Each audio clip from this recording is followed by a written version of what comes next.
বক্তিয়ার খিলজি মাজারে পুজো দিলেন হিন্দু মুসলিম সম্প্রদায়ের মানুষজন। শুরু হলো সম্পৃক্ত মেলা। কথিত আছে ইখতিয়ার উদ্দিন মোহাম্মদ বিন বক্তিয়ার খিলজি ছিলেন কুতুবউদ্দিন আইবকের বিশ্বস্ত সেনাপতি। তুর্কি সেনাপতির সবচেয়ে উল্লেখযোগ্য কৃতিত্ব বাংলার মুসলিম শাসন প্রতিষ্ঠা করা।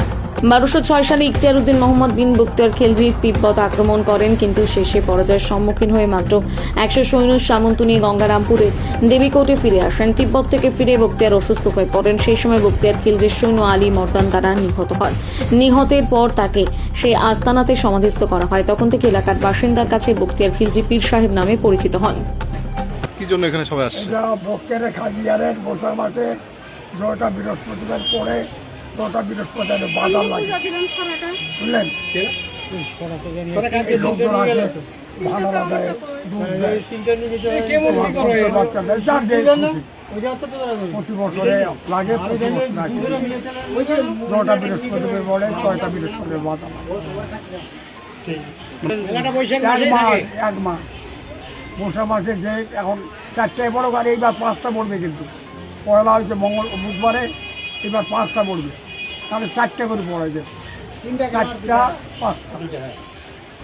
এই মশা মাসে যটা বৃহস্পতিবার পড়বে, কালে বৃহস্পতিবার। আপনার নাম? আমার নাম রুহুল আমিন সাবুকি। একটা মেলা লাগে, মনে করে যে বৈশাখ মাসে প্রথম বুধবারে এখানে একটা খাসি নিয়ে সেন্ডি করা হয়। আর মনে করো যে বৃহস্পতিবারে মেলা লাগে এখানে, 5টা বৃহস্পতিবার হোক আর 4টে হোক। মনে করো যে এখানকার হিন্দু মুসলমান সবাই মিলামিশি করে সবাই কিন্তু এখানে জমা হয়।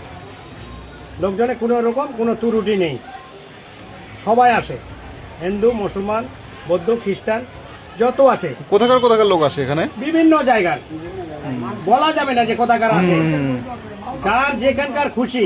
শিলিগুড়ি থেকেও আছে, কলকাতা থেকে আসে, দিল্লি থেকেও লোক আসে এখানে, ইচ্ছার উপর সব। মানে এখানে কি কি দেওয়া হয়? মানে এখানে মনে করো যে বাতাসা, তারপরে মনে করো ফুল, ঘোড়া, এইটুকু দেওয়া হয় এখানে।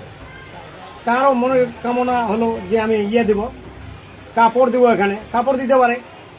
কেউ বলছে আমি বড় ঘোড়া দেবো, ঘোড়া দিতে পারে। যার যেটা ইচ্ছা, ইচ্ছার উপর সমর্থ এটা, কাকো কোনো জুলুমবাজি নেই এখানে, বুঝতে পারলা? আপনার নাম? আমার নাম হলে কুতুবউদ্দিন বক্তিয়ার।